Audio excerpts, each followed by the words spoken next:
যারা রক্তোন্মাদগ্রস্ত প্রায় প্রতিদিনই সীমান্তে আমাদের লোক হত্যা করছে, তাদেরকে সব উজাড় করে দেওয়ার পরিণতি হবে ভয়াবহ।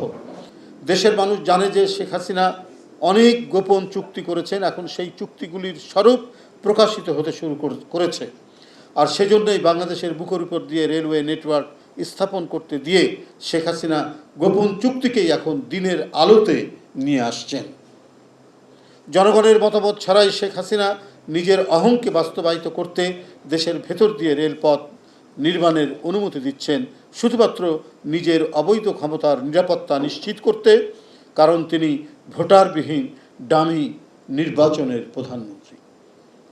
এই জন্য তার কিছু প্রভু দরকার দেশের বাইরে, তিনি তাদেরকে সন্তুষ্ট করার জন্য দরকার হলে দেশের স্বাধীনতা সার্বভৌমত্বকে উজাড় করে দিয়ে তিনি সেটা করবেন এবং সেটাই তিনি করছেন।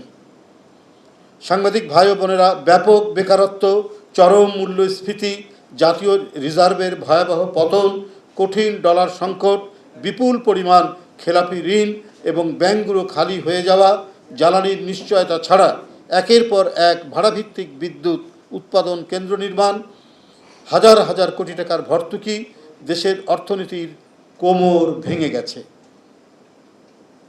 ব্যক্তিগত আয় ও জীবনযাত্রার মান দিন দিন প্রকট হচ্ছে। দেশে আর্থিক খাত এখন সবচেয়ে বিপর্যস্ত ও নিরাপত্তাহীন। নৈতিকতাহীন, অপচয়, অনিয়ম, দুর্নীতি ও অব্যবস্থাপনার কারণে ব্যাংক খাত এখন খাদের কিনারে। ভয়াবহ আর্থিক খাতের দুরবস্থা থেকে মানুষের চোখ সরানোর জন্য সরকার এখন নানা তামাশা ও চক্রান্তের আশ্রয় নিয়েছে। এবারের ঈদ মানুষের নিরানন্দে দিন কাটিয়েছে।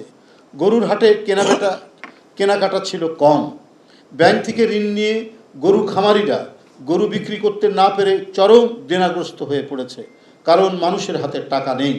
তাই দখলদার সরকার জোর করে টিকে থাকার জন্য জাতীয় স্বাধীনতা ও সার্বভৌমত্ব বেচতে শুরু করেছে। বাংলাদেশ ভারত সম্পর্ককে ডামি প্রধানমন্ত্রী শেখ হাসিনা ভূস্বামী ও প্রজাভৃত্যের সম্পর্কে পরিণত করেছেন।